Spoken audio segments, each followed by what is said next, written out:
Bonjour à tous, dans cette vidéo, nous allons parler de l'amélioration que vient de nous faire DeepSeek sur DeepSeek V3.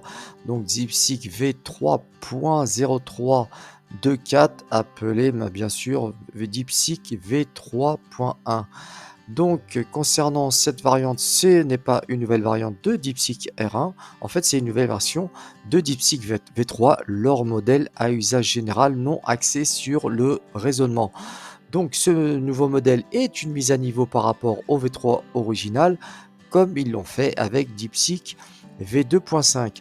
Cependant, ce modèle version 3.1 est un modèle open source massif de 700 Go sous licence MIT. Donc ce que cette nouvelle version apporte, c'est qu'elle est désormais significativement meilleure en mathématiques, sans raisonnement et encodage front-end, ce qui est plutôt génial. Donc on dit que c'est une version post-entraînée de DeepSeek V3 original, et généralement les versions post-entraînées sont beaucoup plus performantes que les variantes de base. Donc selon les benchmarks, il surpasserait Claude 3.5 et 3.7 dans les tâches liées au codage, ce qui est tout simplement incroyable et représente une étape importante pour un modèle open source qui base ses modèles propriétaires. Certains affirment même qu'il s'agit du meilleur modèle sans raisonnement disponible actuellement.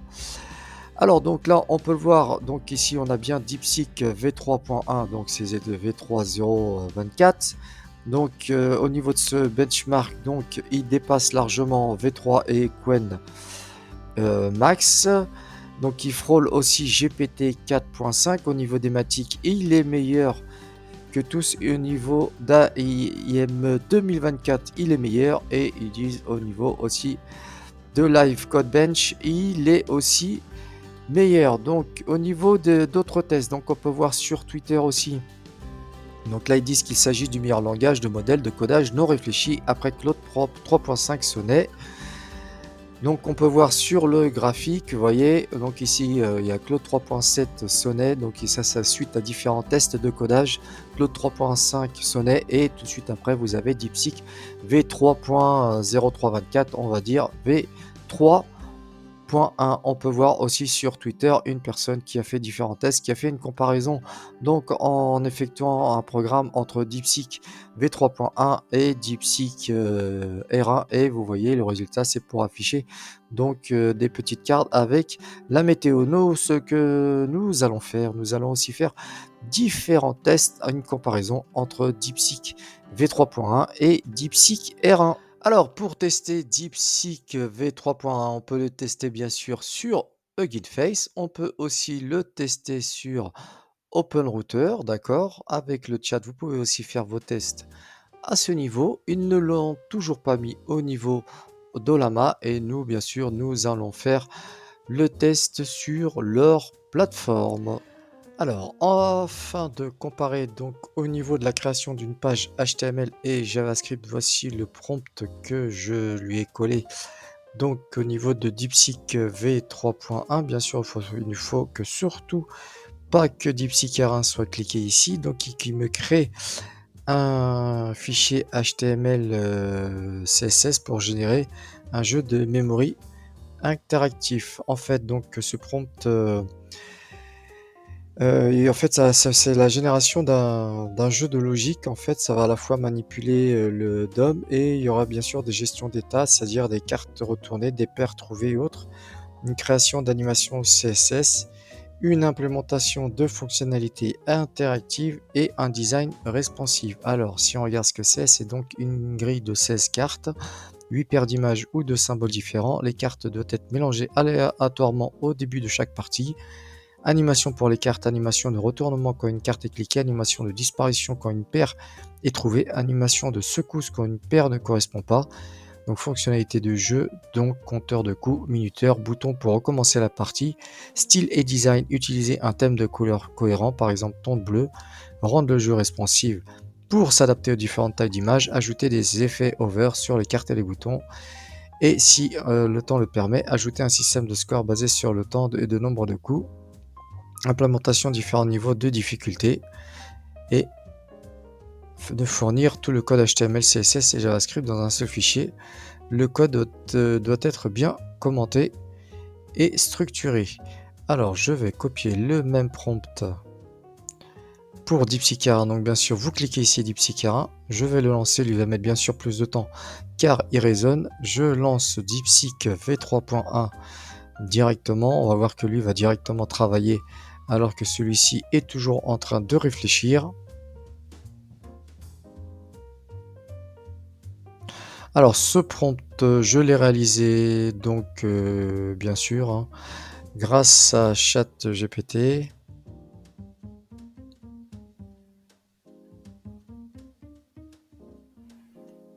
Ok, alors, lui, il est toujours en train de réfléchir.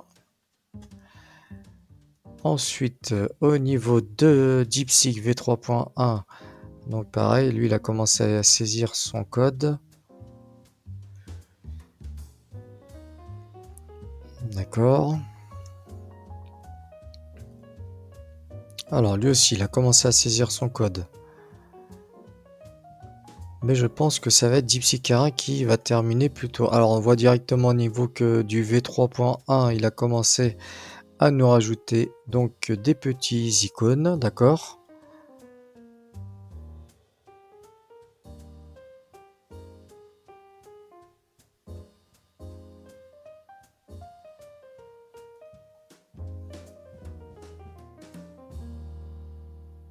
Alors celui-ci, c'est le modèle de raisonnement, hein. Alors, ils disent bien sûr que le modèle V3.1 est bien mieux calé au niveau de la programmation.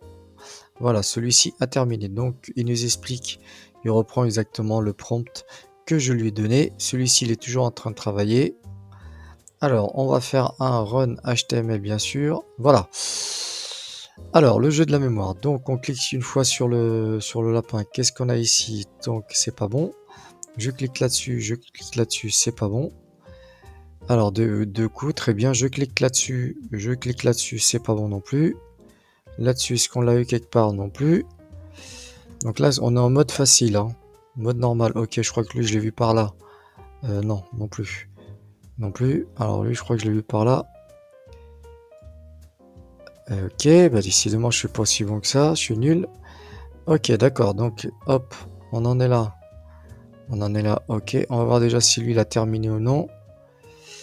Donc, run HTML. Alors, on peut voir au niveau du design, c'est à peu près le même, d'accord? Oh là, par contre, au niveau des images, ça n'a rien à voir.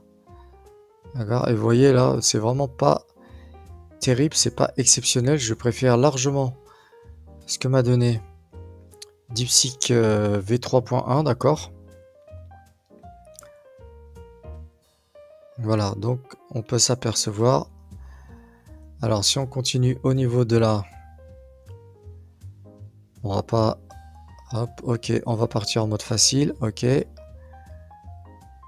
Tac, tac, tac, tac. Ok, bon, alors, juste pour info, ok. Alors, on peut voir que celui-ci, il a respecté donc ce que je lui ai demandé, d'accord. Donc recommencer, recommencer en plus difficile. Ok, c'est vraiment une meilleure réussite par rapport à DeepSeek R1. Donc, qui est-ce qui gagne pour l'instant? C'est DeepSeek V3.1. Car seul DeepSeek V3.1 a respecté lorsque j'ai mis bonus. Si tu as le temps, tu réalises. Donc tu mets mes 3 niveaux, facile, normal et difficile.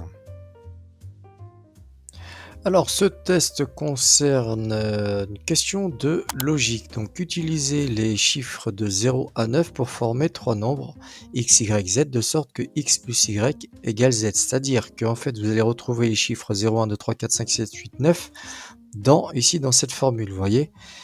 Et ça, vous allez voir le résultat. Normalement, il devra nous donner un résultat. Je vous donnerai à la fin de ce test aussi le résultat qu'il devra nous donner. Donc voilà, je lance pour DeepSeek R1, bien sûr, il faut que celui-ci soit cliqué, et DeepSeek V3.1. On va voir si les deux vont nous donner un résultat ou pas. Alors, lui, il n'a pas réussi. Lui, il est en train de chercher, d'accord?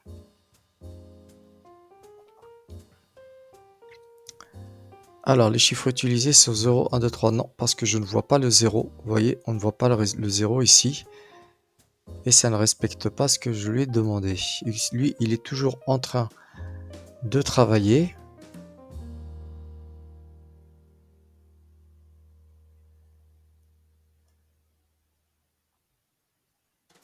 Alors, on le laisse bosser. Alors, on peut voir que DeepSeek-R1 est toujours en train de bosser. En fait, le but, c'est que chaque chiffre est représenté une seule fois au niveau de l'équation. Et on peut voir que lui n'a pas, vous voyez, on ne voit pas les zéros. Il y a le 1, il y a le 2, il y a le 3. Le 2, il y est deux fois, donc c'est pas bon. On ne voit pas le 4. Le 5, il est là, d'accord. Le 6, je ne le vois pas. Le 7, le 8, il est là. Le 9, il est là.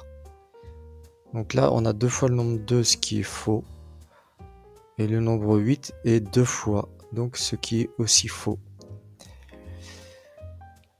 Alors, est-ce que lui m'a donné une réponse ou non? Toujours pas. Donc lui, c'est vraiment le modèle de raisonnement. Il est en train de raisonner. Il prend son temps, bien sûr.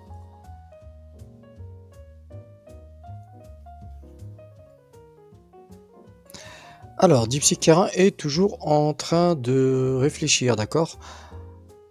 Donc, entre-temps, donc j'ai créé bien sûr ce petit tableau. Donc, réalisation d'une page HTML JavaScript pour générer un jeu de memory interactif. Donc, DeepSeek,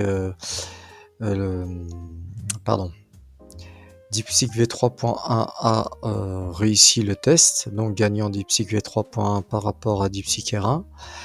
D'accord. La résolution de problèmes et tâches logiques. Donc, pour l'instant, il n'a pas réussi. On va voir si DeepSeek V3.1 réussit. On va au fur et à mesure rajouter différentes tâches. Et la prochaine, ça sera donc cite-moi les villes de France qui se lisent dans les deux sens. Donc comme les villes de Laval, donc L-A-V-A-L. Et de l'autre côté, ça fait L-A-V-A-L. Pareil. Donc alors, il a terminé. Après donc au moins 5 minutes. D'accord. Alors on peut voir tout ce qu'il a généré comme raisonnement. D'accord. On peut voir tout le raisonnement qu'il a généré, qui est énorme. C'est vraiment pas mal. Pas mal, bien sûr, malheureusement, très peu de gens le lisent. Alors, voilà ce que je lui ai demandé. Je lui avais demandé exactement, c'est de lire, de me créer une équation. D'accord. Et là, l'équation, elle est bonne. Donc, on a un 1, on a un 2, on a un 3, on a un 4, on a un 5, on a un 6, on a un 7, on a un 8, on a un 9. Donc, on a le 0, bien sûr. Vous voyez, chaque chiffre est unique dans l'équation. Et si je fais les calculs, donc 743 plus 859 est égal à 1602, donc gagnant. Donc voilà, pour l'instant, au niveau de ces tests, DeepSeek-R1 a bien répondu. Ok. Alors, le test suivant, donc cite-moi les villes de France qui se lisent dans les deux sens, d'accord? Voilà, en fait, qu'est-ce que ça doit nous donner? Si je vous montre en fait cet article, en fait, par exemple, vous avez donc la ville de Laval, donc on appelle ça un palindrome, d'accord? Donc on a aussi la ville de Noyon, on a aussi la ville de CS, je sais pas si je le prononce bien. On a Sénos, d'accord? On a Essé, on a Calac, on a Aizé, d'accord? On a le village d'eau, Oh, ok. On a Saras, Savas, Cérès, Sauce, Suse. Voilà, on a ces différentes villes, ok? Donc lui il a terminé, lui il est toujours en train de réfléchir, donc pour l'instant lui à mon avis. Ok, donc il a trouvé elle aussi. Alors, combien il en a trouvé lui? Il nous en a trouvé 5. Il nous dit bien que ce sont des palindromes. Non, 5, 6. Non, pas du tout, pas celui-là. Ok, il s'est aussi trompé celui-là, donc... non, c'est faux, ça c'est faux. D'accord, donc pour l'instant, Cernin aussi, donc c'est faux. Céleste, oui. Noyon, oui, oui. Alors pour l'instant, il nous en a trouvé que 1, 2, 3, 4. C'est tout. 4, les autres, celle-ci est fausse. Et celle-ci est fausse. Alors, lui, 1, 2, ça c'est bon, ça c'est bon, ça c'est bon, ça c'est bon. Alors, je sais pas si c'est une ville qui existe. D'accord. Alors, lui, ça c'est bon. 1, 2, 3, 4, 5, 6. Alors après, je sais pas si cette ville existe ou non. Dans tous les cas, c'est aussi DeepSeek R1 qui a gagné sur ce point-là. Donc, alors,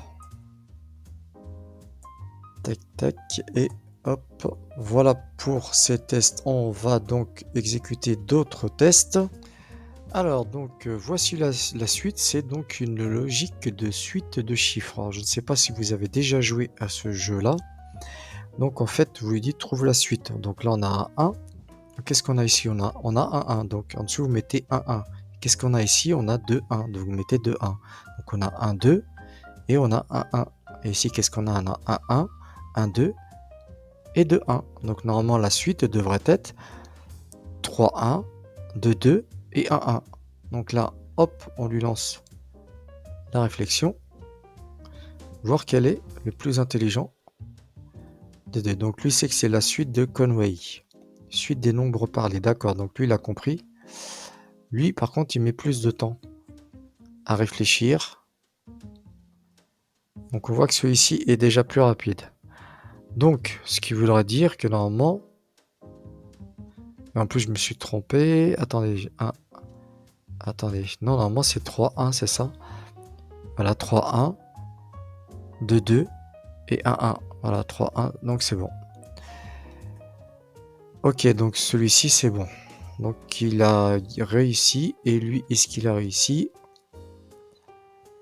Alors, lui... 3-1, 2-2, 1-1. 3-1, 2-2, 1-1. Ok, donc les deux ont réussi ce simple petit test. Donc, le test tout simple est validé. Ils sont pas aussi bêtes qu'on ne le pensait, hein. Alors, donc maintenant, je vais lui demander qu'il m'écrive une application. Alors, j'avais fait le test avant, mais je lui avais pas dit d'écrire et le mot écrit le code. Vous voyez, je lui ai dit voici le prompt. Tu es un développeur d'application. Lui, ce qu'il a fait, c'est qu'il m'a redétaillé mon prompt. Donc, c'est un prompt, une application de gestion, de suivi de dépenses et de revenus. Donc, je lui demandais en HTML, CSS, JavaScript, d'accord? Vraiment le truc très simple, d'accord? Alors, on va demander idem pour DeepSeek R1 et pour DeepSeek V3.1. Bien sûr, surtout, il ne faut pas que ça soit coché ici. On va le laisser bosser. Donc, il est en train de réfléchir. Voilà, donc lui, il est parti. Lui, il est toujours en train de réfléchir, vous voyez. DeepSeek R1 est plus long. Lui, il est vraiment sur sa lancée, d'accord? Alors, ils disent que DeepSeek V3.1 a bien sûr été entraîné à partir aussi de DeepSeek V3 et de nouvelles données, donc ce qui fait qu'il est donc meilleur. Là, donc il continue toujours de bosser, donc les deux, il commence à rattraper, il est rentré au niveau, il a terminé tout ce qui est CSS, ok. Lui est toujours au niveau du CSS, d'accord. Alors, on peut voir qu'au niveau de DeepSeek V3.1, celui-ci s'est arrêté, donc on va lui demander de continuer le code. Au niveau de DeepSeek R1, donc il a totalement terminé notre code avec bien sûr un détail, suivi des transactions, gestion du budget, analyse financière, personnalisation. Donc, alors, on peut voir qu'au niveau de DeepSeek R1, on a quelque chose de pas mal, d'accord? Vous voyez, quelque chose qu'on peut directement... voilà, dépenses importantes. Voilà, avec une gestion, voilà, un système d'alerte.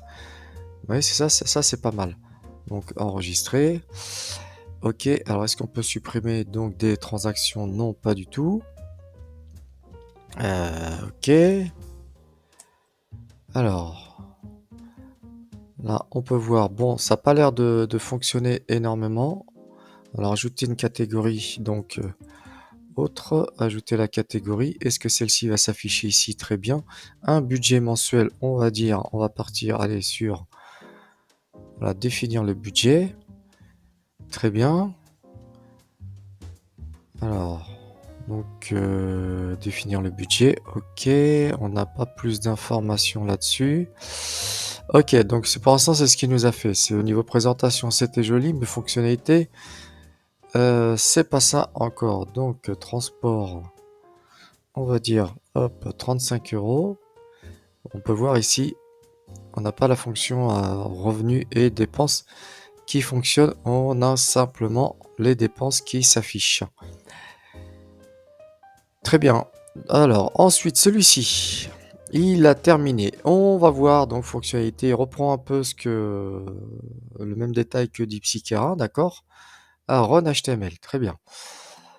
Alors, un affichage simple. Ok, un affichage simple. Solde actuel, revenu, dépenses, économie. Très bien. Donc, il y a toujours le principe d'économie. C'est bien pour savoir, il gère en fait mon budget. Alors, ajouter un budget. Alors, un budget nourriture. On va dire 150 euros. Alors, au niveau hebdomadaire, d'accord. Nourriture, très bien. Comment il fonctionne lui? Pour l'instant, il n'a rien affiché. Ajouter un budget, on va dire transport de 30 euros mensuel, ok.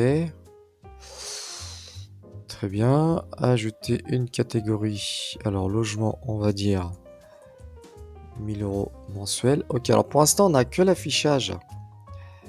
Ah oui, d'accord, logement, oui, avec ce trait en fait. Ah d'accord, ça évolue au fur et à mesure, j'ai compris. Donc nourriture, ok. Donc 0 sur 600. D'accord, parce que oui, parce que j'avais dit 150 euros par semaine. Ah, c'est hebdomadaire, c'est pas mal. Donc ça fait 600 euros par mois. Donc là-dessus, c'est pas mal. Très bien. Ensuite, revenu. Alors, ajouter une transaction, non. Ajouter un budget, est-ce qu'on a, oui ou non? Pour la gestion de, alors analyse des données, catégorie.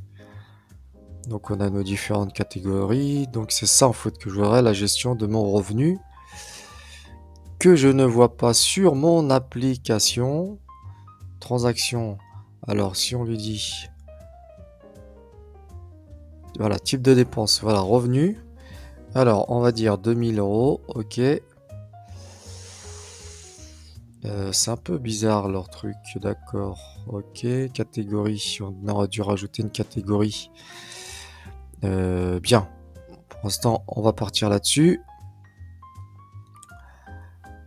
Donc la fonctionnalité est assez bizarroïde, donc les deux ne m'ont pas vraiment sorti une application qui fonctionne, vous voyez, donc j'ai bien mon revenu qui s'est affiché, mes dépenses, c'est-à-dire celles-ci se sont pas affichées, donc il n'y a pas eu un mode de fonctionnement comme j'aurais voulu. Je vais ajouter une catégorie. Alors salaire, revenu, d'accord, je l'avais déjà ici, on va faire supprimer. Donc le mode de fonctionnement est assez bizarre. Comme vous pouvez le voir, ça n'a pas l'air de fonctionner. Mais dans tous les cas, au niveau du design, donc je préfère largement DeepSeek-R1. Avec un affichage, franchement, voilà, c'est vraiment plus joli, je trouve. Et par rapport à DeepSeek V3.1, alors qu'ils disent qu'il est meilleur au niveau du code. Donc si l'on vient ici, alors au niveau du note, bon moi je mettrai pas un truc ni rouge ni vert. On va mettre un peu plus clair, c'est-à-dire qu'ils n'ont pas vraiment fait ce que j'ai voulu. Donc au niveau du test, voilà. Donc après, ils nous disent que DeepSeek V3.1, il y a voilà, meilleure évolution. On n'a pas l'impression pour l'instant, on a plus l'impression que DeepSeek R1 est meilleur dans les différents tests qu'on a fait, sauf pour la création de notre petit jeu de logique au tout début. Alors le dernier test, c'est sur l'écriture d'un article, donc d'une rédaction. Écris-moi une histoire sur un dragon qui tombe amoureux d'une princesse.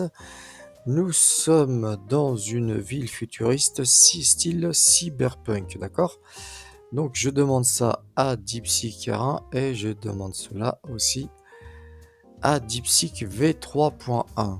On va voir celui qui a la meilleure rédaction.